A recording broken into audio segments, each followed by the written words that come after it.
Bom dia, meus queridos alunos. Estamos aqui novamente nos encontrando virtualmente, né?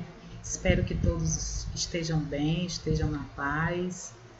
E, infelizmente, o momento, né, nos submete a essa situação, né? É necessário que se mantenha o isolamento social para que nós possamos voltar fortalecidos, né, para as nossas atividades normais, que a gente possa ter responsabilidade, né, os cuidados básicos para nos prevenirmos dessa pandemia que está acontecendo no nosso planeta na atualidade, né?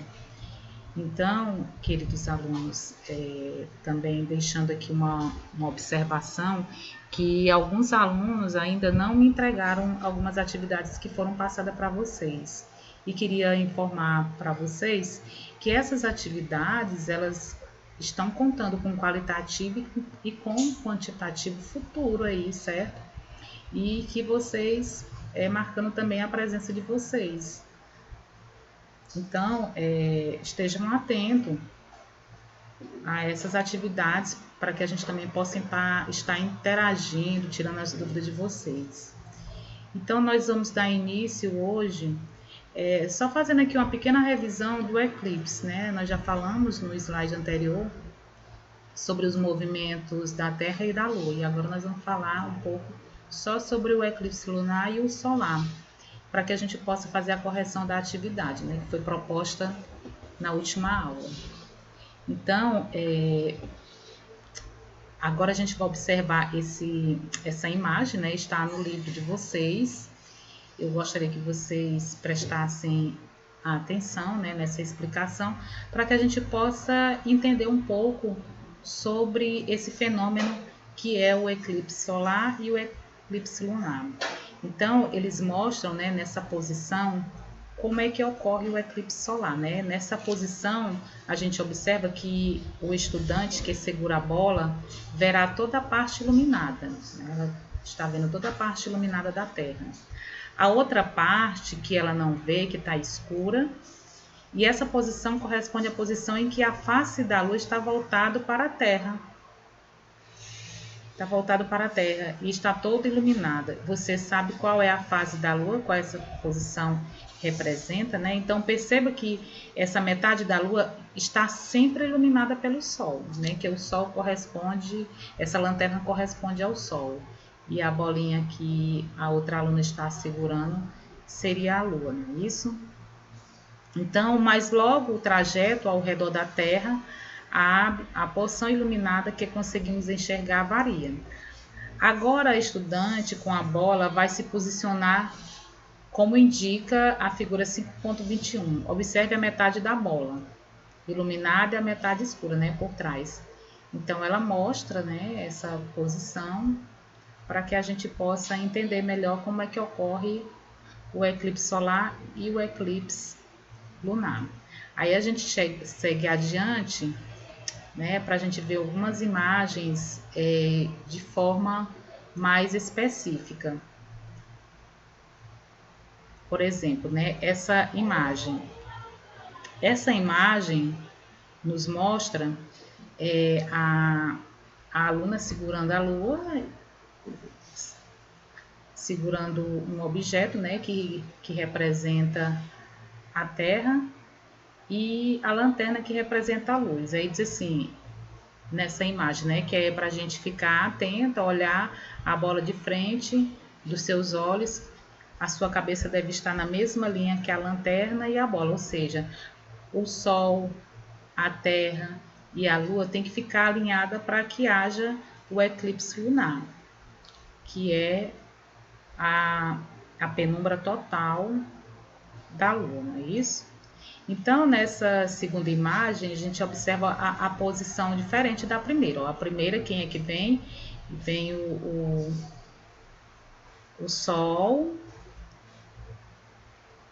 a Lua e a Terra, não é isso que a gente está observando? Então, a Terra fica entre o Sol e a Lua. A gente vê o Sol, a Terra e a Lua. E nessa segunda imagem, ao contrário, a gente vê o quê? o Sol, a Lua e a Terra. Esse é o eclipse lunar.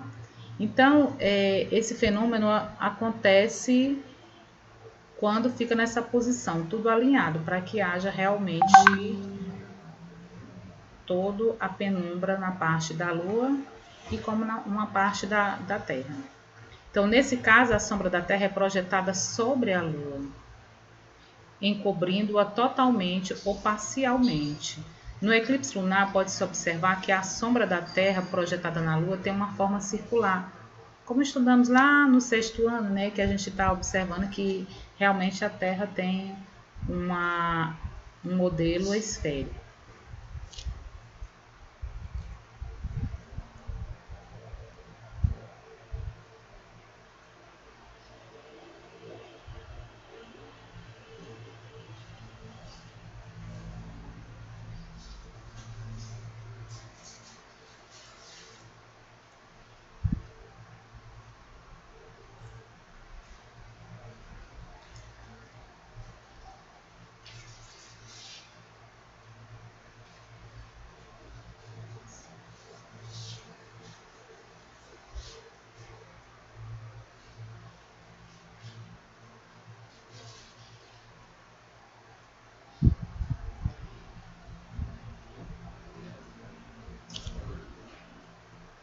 Então, dando continuidade,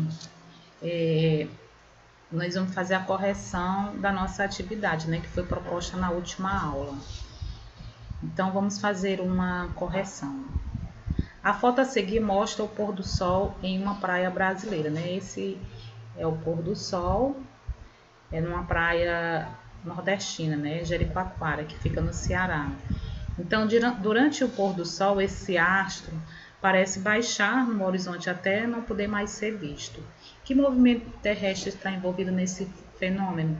Então, a gente fica se questionando como é que nós podemos saber que movimento é que dá origem aos dias e às noites. Nós estudamos, né, lá atrás, que desde o 5º ano a gente já estuda esse conhecimento, né, essa dinâmica dos movimentos da Terra, que é o movimento de rotação e translação, e o que o movimento da Terra, né, faz com que se dê origem aos dias, às noites, e que é a rotação e translação dá o movimento dos meses, dos anos e as estações do ano, é isso?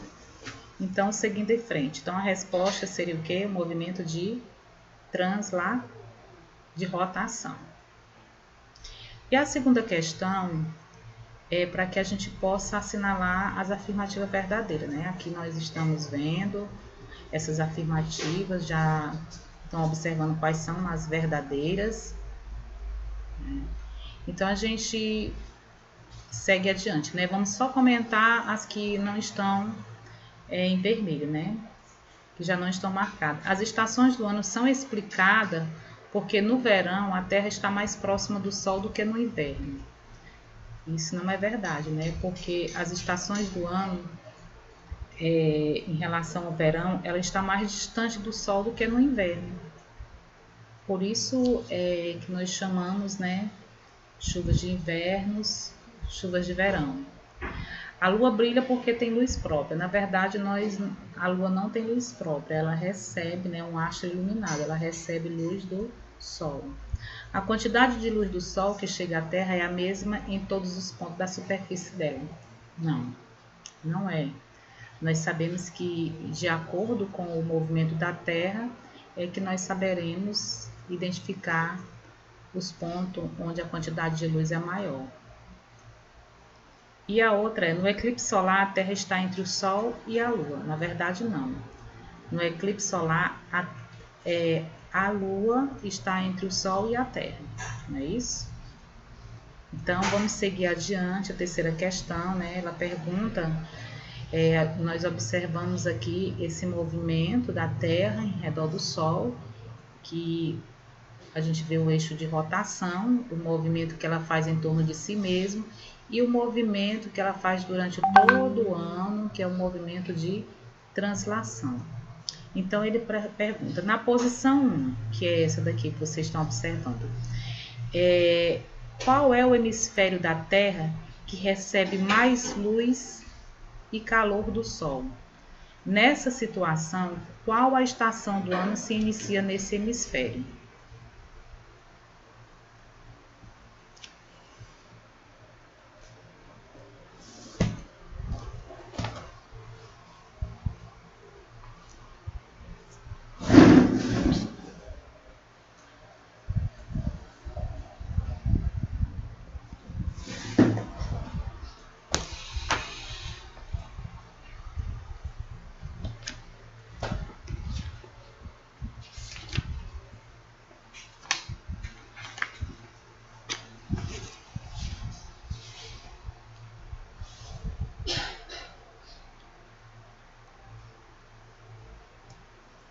Então, em qual hemisfério, né? No caso, a gente vê que fica no hemisfério norte.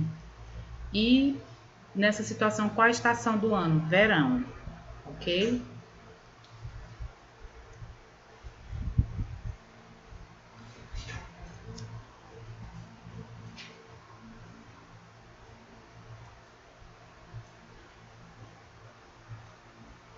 Sul, verão.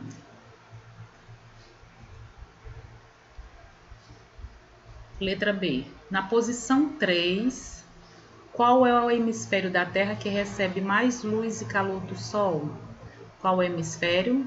Vamos observar aqui, o hemisfério sul, né? O hemisfério sul é que está recebendo mais a luz do Sol.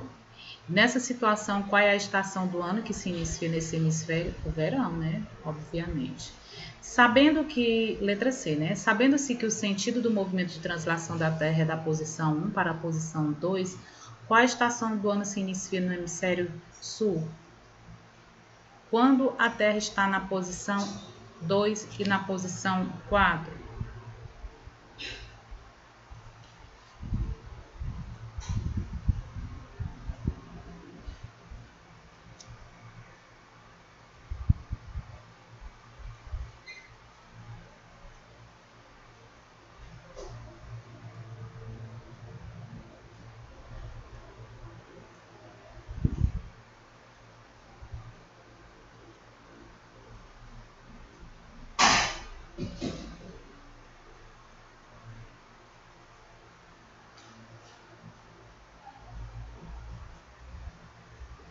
Na posição 2, primavera e outono. Primavera e outono. Então, na posição 2, primavera, não é isso? E na posição 4, outono. E nós seguimos adiante, né? A quarta questão. Imagine que, em vez de ser iniciado, o eixo da Terra fosse perpendicular ao plano da sua órbita. Experimente um modelo construído na figura 5.5. Ajuntar o clipe de papel para deixar a bola na vertical e então repita o mesmo movimento, simulando a translação da Terra. O que aconteceria com a estação do ano? A luz atingiria mais um hemisfério do que o outro? Então, vocês fizeram essa experiência? Qual foi a resposta que vocês encontraram para poder estar indicando com essa afirmação?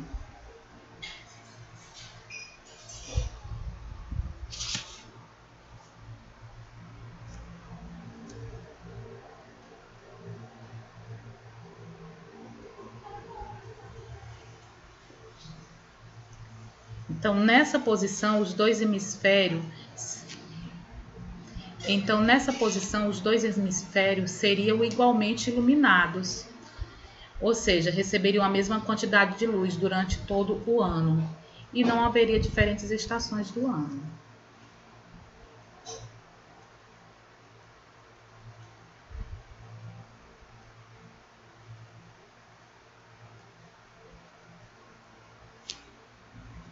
Quinta questão. Em cada momento, uma metade da lua é iluminada pelo Sol, enquanto a outra está escura. Mas o lado iluminado é sempre o mesmo, ou seja, um dos lados fica sempre escuro? Justifique sua resposta.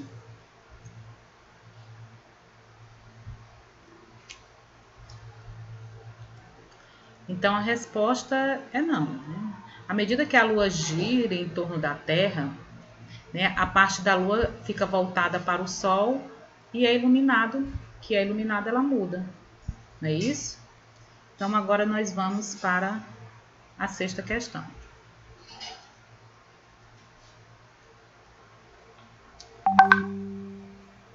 A sexta questão, vocês vão observar esse calendário aqui, né, que indica que vai ser um calendário de 2020, com algumas informações sobre as fases da Lua, né, o movimento da Lua.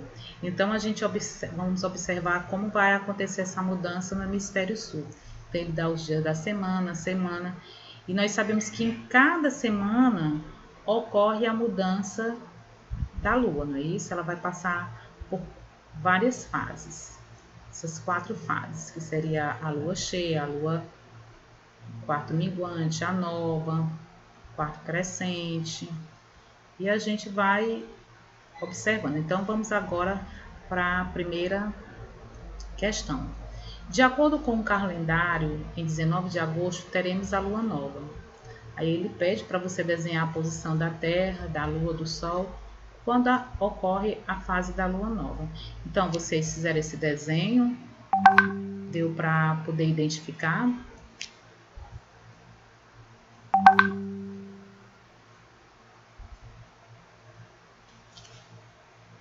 Então, nós sabemos nesse desenho que vocês fizeram, você tem que fazer um desenho que a Lua vai estar entre o Sol e a Terra, mas não necessariamente na mesma linha, certo?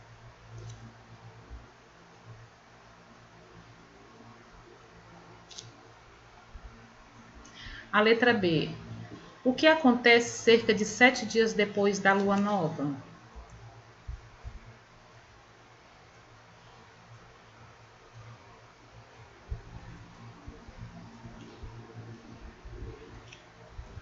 Então, o que é que acontece? Ao longo desses 7 dias, né, como eu falei dessa semana, a Lua se move até que fique iluminada metade de sua face, que está voltada para a Terra, que é a fase do quarto crescente. E a fase que a Lua e o Sol e a Terra ocupam posições tais que elas se formam um ângulo de 90 graus, né? Então, quando ela está nessa fase, ela é quarto crescente. Então, a gente observa, né, que de acordo com o movimento da Lua em relação ao Sol e à Terra.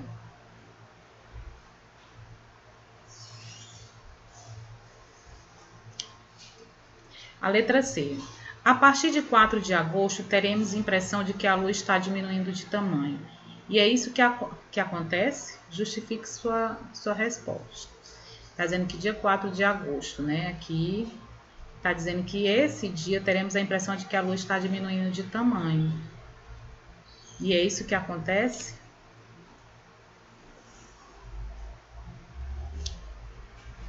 Lógico que não, né? A Lua não vai diminuir o tamanho dela, né? A posição da Lua em relação à Terra e o Sol faz com que apenas uma parte iluminada da Lua possa ser vista da Terra. Por isso que a gente tem essa impressão, né, de que ela está menor. E à medida que ela vai mudando de posição em relação à Terra e ao Sol, uma parte iluminada que é visível da Terra também muda.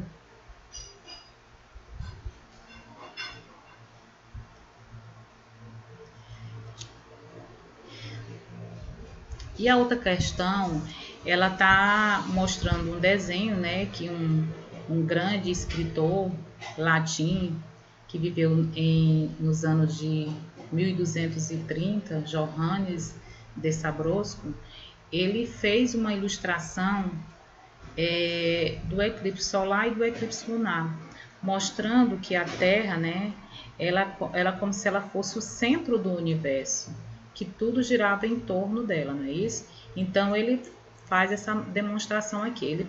A questão pede que você identifique quais são esses 3 fenômenos e quais são os desenhos que correspondem aos outros mencionados.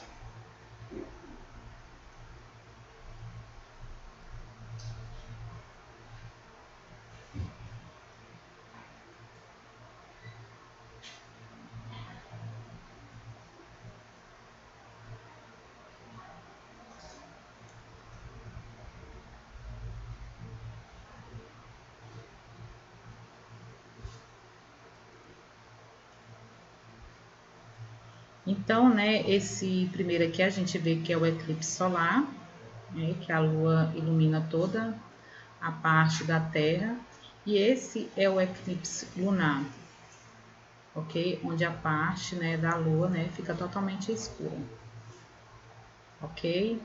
Então essa é a nossa aula de hoje, né, para que a gente possa entender melhor o conteúdo que foi passado no slide em aulas anteriores, que a gente possa estar também pesquisando outras fontes para poder conhecer um pouco mais do nosso universo, certo? E que Deus abençoe e até a próxima aula.